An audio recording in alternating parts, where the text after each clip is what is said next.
Vicente Albornoz, quien ya se encuentra con nosotros. Gracias, Enrique. Bienvenido, Vicente, el economista Vicente Albornoz, ya se encuentra con nosotros en la plataforma. Bienvenido, buenos días, Vicente, ¿cómo le va? Muy buenos días, como siempre, un gusto estar con ustedes. Y bueno, Vicente, la verdad es que analizando un poquito la situación del país a nivel económico, la cosa se pone mucho más cuesta arriba. Hoy en día el riesgo país supera los 2.000 puntos. No dan paso a los decretos de ley que lo da Lazo por parte de la Corte Constitucional y pues obviamente fenece un gobierno en pocos meses más.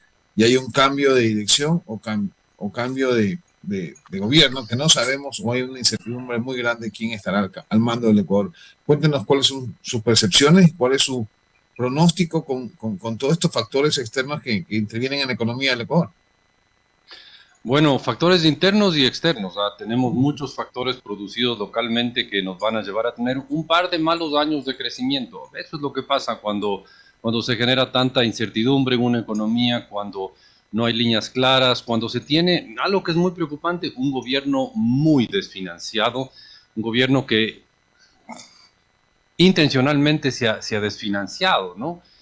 Un gobierno que no logra vender sus ideas a nadie, ni al pueblo, ni a las cortes, ni al parlamento.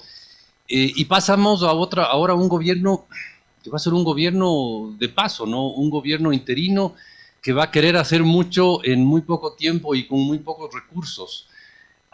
Es de esperarse que no nos causen muchas distorsiones en la economía. Me refiero al próximo gobierno que va a querer hacer mucho, porque, a ver, seamos prácticos, de los 8 candidatos, o quieren ser reelectos, todos quieren, o quieren ser reelectos, o quieren que algún amigo sea reelecto.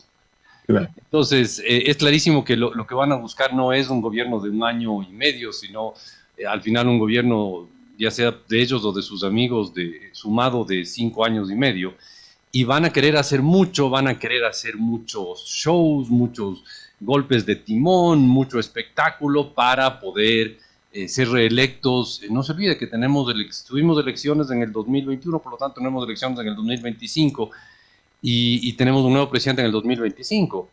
Si usted llegara a la presidencia ahorita, en diciembre, ¿cómo trataría de llegar nuevamente a la presidencia un poquito más de un año después? Apunte, show, espectáculo, golpes de timón, eh, eventos altamente llamativos. Y eso no es lo que tiene que ser un gobierno. Un gobierno lo que tiene que ser es gobernar, crear un ambiente adecuado para que la vida de los ecuatorianos vaya mejorando. Así que sí, le veo preocupante a la situación como se viene. La situación, Vicente, es que obviamente lo que nos señalas es pues, obviamente la realidad y es una incertidumbre brutal para aquel inversionista que quiere poner algún centavito aquí en el Ecuador. O sea, realmente esto ahuyenta la inversión extranjera por un lado y segundo, nos hablan mucho del riesgo país. En un momento dado los economistas dicen, bueno, el riesgo país es simplemente una percepción de si se va a pagar o no se va a pagar las deudas. Hoy en día estamos sobre los 2.000 puntos. ¿Esto incide o no incide realmente en la economía del Ecuador? Porque en muchas ocasiones no le paramos bola o sí le paramos bola al riesgo país. A ver, al riesgo país hay que pararle un montón de bola, pero hay que verle como lo que es. El riesgo país es más un síntoma que una causa. Es decir, yo le tomo la temperatura a alguien y está con la temperatura altísima, entonces rompiendo el termómetro no se va a curar. No, y la temperatura no es el problema, hay una infección adentro que le causa la temperatura alta. O sea, el riesgo país hay que pararle mucha bola, entendiendo lo que es, ¿no? Como con el mismo símil del termómetro. El termómetro no hace otra cosa que medir la temperatura, pero nos da una indicación importante de otras cosas. El riesgo país no hace otra cosa que medir la percepción que tienen afuera de la capacidad y la seriedad del gobierno ecuatoriano para pagar sus deudas. No es más que eso, pero tampoco es menos. Y si es que hay un riesgo país alto, significa que afuera los inversionistas ven que el gobierno ecuatoriano, no necesariamente ahorita, pero de aquí a 1 año, 2 años, 3 años, no va a estar en capacidad de pagar sus deudas. Y eso es un tema importantísimo. Tener un gobierno en moratoria es un problema grave para cualquier economía y hay que entender que eso ya, ok, genera un montón de desconfianza hacia el gobierno, eso es obvio, pero además genera desconfianza hacia el país. Entonces, un país en el cual las finanzas públicas se manejan mal es un país al cual va a venir menos inversión nacional, extranjera, estatal, privada, lo que sea, va a venir menos inversión. El campesino va a comprarse un asadón menos, un tractorcito menos, y el gran industrial va a ponerse una planta menos, y el gran comerciante va a poner una sucursal menos de sus almacenes. Entonces, y eso va a generar menos empleo, menos generación de riqueza, menos destrucción de pobreza, así de sencillo. Entonces, al riesgo país hay que pararle mucha bola, tomándolo como lo que es, un síntoma de que hay algo atrás, un país cuya economía no se maneja bien, eso es lo que está atrás. Y deberíamos no criticar al riesgo país, que es alto, sino criticar al país que genera ese alto riesgo país. Como no deberíamos criticarle al termómetro, sino a la infección que genera esa temperatura alta. Vicente, pero es que aquí viene un poquito más de análisis. El tema es cómo diablos uno, como ciudadano, ¿no verdad?, que comienza a analizar todo este tipo de cifras, ¿a quién echamos la culpa? Porque, o sea, a ver, sí, si bien es cierto hay un patito feo, que en este caso es el gobierno nacional, más allá que haya hecho bien o mal las cosas, siempre echamos la culpa al gobierno, pero realmente esto es un todo, es decir, es el pensamiento de los ecuatorianos que no sabemos definirnos, que efectivamente no vamos por una buena ruta porque pensamos primero en nosotros antes que en el resto, y pues obviamente no hay un acuerdo global para poder salir adelante y desarrollar al país. A ver, una de las cosas que asusta a los inversionistas, a los prestamistas, a los potenciales prestamistas afuera sobre el Ecuador, es que las finanzas públicas del Ecuador se ven mal. ¿A quién tenemos que echarle la culpa de eso? En parte al gobierno y en parte a los ciudadanos. A ver, el gobierno hace poco bajó los impuestos. Qué absurda medida, porque eso lo único que hizo fue reducir los ingresos del gobierno y debilitar las finanzas, de las finanzas públicas. En parte, el alto riesgo país es porque hace poquito bajamos los impuestos. ¿Y qué pasó con eso? Fue aplaudido por todo el Ecuador. Fue aplaudido por el Ecuador que el gobierno se desfinancie. Ok, ese es el Ecuador. No solo es el gobierno, son los votantes. Pero ¿qué otro riesgo grande se ve? Se ve que podríamos el 20 de agosto, ya mismo, pues en 2 fines de semana, aprobar que se cierre el Yasuní, que se cierre la explotación petrolera del Yasuní. Esos son entre 1.000 y 1.500 millones de dólares, 1.000 y 1.500 millones de dólares menos que van a entrar al país. Una parte va para el gobierno y el resto va para la economía, para todo el resto de la economía. Pero estamos hablando de un número entre 1.000 y 1.500 millones de dólares que dejan de entrar al país, y además del costo de tapar los pozos del Yasuní. Y eso es menos ingresos y más gastos para el gobierno. ¿Y eso quién lo hace? No lo hace el gobierno. El gobierno no es el culpable de eso. Los culpables somos los ecuatorianos, que estamos al borde de votar a favor de un tema que parece un disparo al pie. Y luego tenemos un fenómeno del Niño que está por venir y no hemos ahorrado un centavo para protegernos del fenómeno del Niño. O sea, perdón, yo sé que usted es el que hace las preguntas y yo las tengo que... No, tranquilo, siga. No, pero la pregunta es, imagínese, le hago la pregunta, ¿usted cree que vamos en serio a pagar todas nuestras deudas de aquí a futuro? Es una pregunta retórica, yo sé, pero esa es la pregunta que se hacen los inversionistas, y cuando se responden, no, entonces sube el riesgo país, pues. Ok, Vicente, pero también es cierto, es algo que los economistas, y respetando a los economistas, obviamente, que no se ve más allá, es decir, no hay plata en el bolsillo de los ecuatorianos. Y realmente, usted me dice que se bajaron los impuestos, y lo voy a ser honesto y sincero. Yo soy un empleado más y yo pensé que me iba a pagar menos impuestos, pero la verdad es que esto es una trampa. O sea, depende de las cargas sociales que tenga. Entonces, si yo tengo un hijo mayor de 20 años, que ya los tengo a todos, obviamente no me sirve para un carajo, sigo pagando lo mismo. Entonces, lo que digo yo es que, a ver, sí, se entiende, por un lado, pero también hay mucha historia detrás que es manipulada justamente para el populismo. Pero lo cierto es que los ecuatorianos tenemos menos plata en el bolsillo, y esa es la verdad. Y se fue en contra de un plan de gobierno que se expuso en su momento por Guillermo Lasso, que no iba a subir impuestos. Más allá de que sí, que es difícil, pero ahí tenía que sentarse, pues eso sabíamos ya. Todos sabíamos que estaba la cosa difícil, que se va a sentar en Canadá, sabe lo que se viene, no es que no sabe. Pero nos encontramos con alguien que efectivamente no sabía lo que venía o no tenía el equipo necesario para llevar o ejecutar su plan de gobierno. Entonces, cuando hablamos de riesgo país, obviamente eso ya sabía hace rato. O sea, estamos en 2000 porque efectivamente ya Lazo no va a estar. Entonces, los amigos de Lazo que están en el exterior, pues obviamente en su momento daban cierto tipo de creencia, ¿no? Pero también es cierto que toda esta parte económica se olvida de la parte social.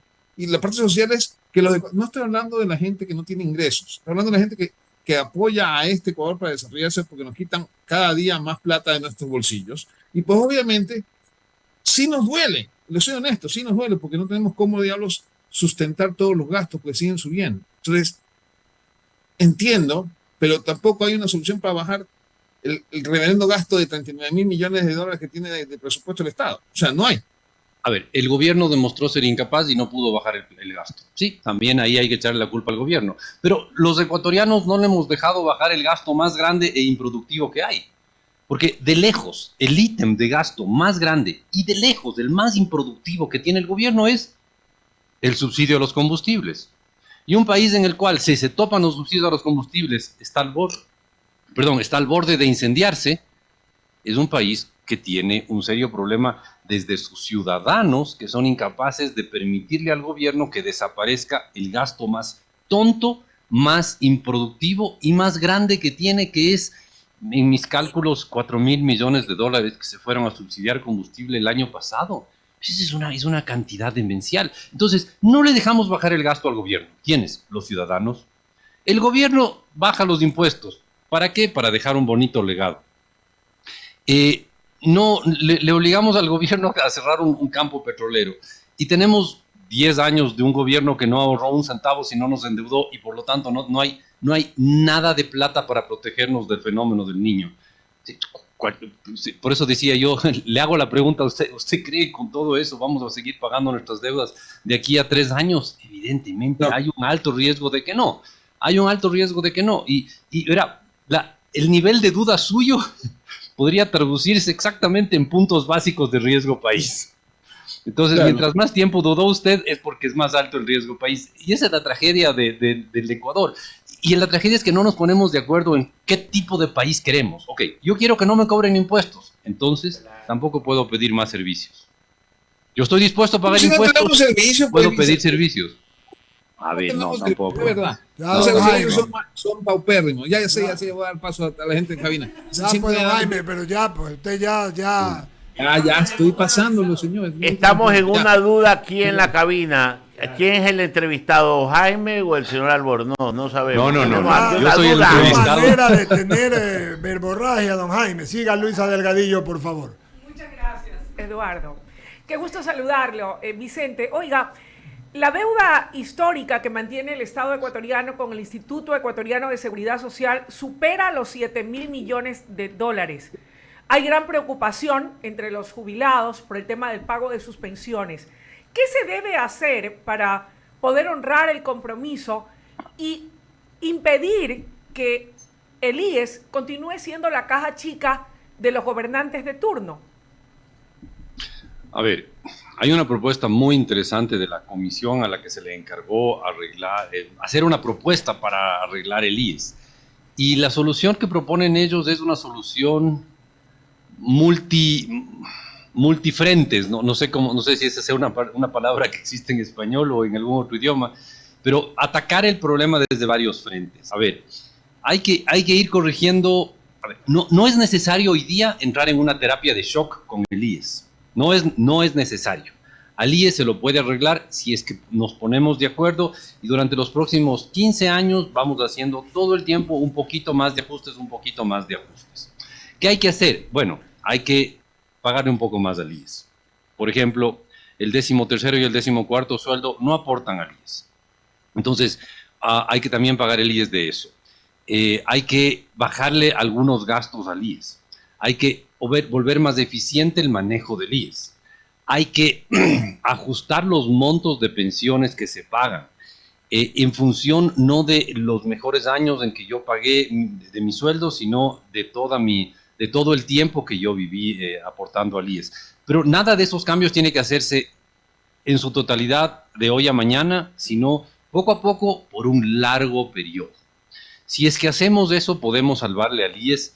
Y también hay que ponerle un tope a lo que el gobierno le da al IES Dele hasta tanto, pero no más, porque si no el IES se va a volver un barril sin fondo que el gobierno no va a poder pagar. Porque una cosa es que el gobierno tenga la obligación de pagar y otra cosa es que tenga los fondos para hacerlo. Entonces, más práctico poner una cantidad que el gobierno sí pueda pagar e ir ajustando, como le decía, por muchos frentes. No sé si existe la palabra una corrección multifrentes, pero eso es un poco lo que propone esa comisión en la que han estado algunos ciudadanos ilustres ecuatorianos trabajando y que, en mi opinión, da una solución bastante decente. Coincido contigo, Ramón. Con una debilidad.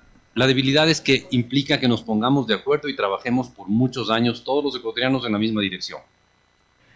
Vicente, de no aplicarse esas sugerencias, esas propuestas de la comisión, ¿existen otras alternativas tal vez? Le pregunto esto porque usted, que es un estudioso de la economía, quisiera saber hasta dónde es cierto que, de no hacerse los ajustes pertinentes, el Instituto Ecuatoriano de Seguridad Social, y concretamente el tema de fondo de pensiones, podría desaparecer en muy pocos años. A ver, la estimación que hace esta comisión es, como le decía, a ver, retrocedo un poquito. La alternativa que hay a hacer este montón de ajustes sería, montón de ajustes pequeños, medianos, pero un montón de ajustitos, sería hacer un par de enormes ajustes traumáticos. Esa es la alternativa, ¿no? O usted ataca un poquito en diferentes frentes, o en uno o dos frentes tiene que hacer un montón de ataque, ¿ya? Así, usando terminología casi militar. Entonces, no hay muchas alternativas. Lo que propone la comisión es encontrar todos los frentes en los cuales puedo arreglarle al IES y trabajar un poquito en cada uno de esos frentes. Y si trabajamos por 15 años todos los ecuatorianos en esa dirección, lo arreglamos al IES, ¿ya? Es un trabajo de persistencia, de consistencia, de ponernos de acuerdo en la visión que tenemos de lo que debería ser el IES. Entonces, no es que haya una alternativa. Ahora, si no se hace nada, si nos cruzamos de brazos y nos sentamos a ver cómo las cosas pasan, los expertos estiman que el IES tiene un par de años de vida. El IES Seguridad Social, ¿no? Tiene un par de años de vida, sin empezar a tener dificultad de pagar pensiones. Por si acaso, todo lo que he hablado hasta ahora de IES es pensiones. No me he metido en el tema salud, que es otra pelea donde no ha habido ninguna comisión que proponga soluciones y donde la verdad la cosa es complicadísima. Entonces, si se trabaja en todos estos frentes, se puede evitar una corrección traumática de aquí a 15 años o algo así, o escasez de fondos de aquí a 2, 3 años. No creo que lleguemos a esa situación, porque algo tiene que hacer el IES, algún ajuste chiquito va a hacer por aquí, por allá, y vamos a seguir aplazando eso, pero no estamos poniendo las bases para que el IES sea no solo una seguridad para las personas de la tercera edad, sino un agente que aporte al crecimiento del país. Eso no tenemos, ni la seguridad, ni el aporte al crecimiento. Entonces, los expertos hablan de 2, 3 años que podría realmente hacer agua el IES. De lo que usted ha podido escuchar hasta el momento, de las propuestas de los presidenciables en torno al tema de la reactivación económica y también de poder rescatar y dar soluciones para la recuperación del IES, ¿qué le ha llamado más la atención? ¿Cree que son propuestas viables o algunas son disparatadas? Lo que me ha llamado la atención es la escasez de propuestas sensatas. Eso es lo que me ha llamado la atención.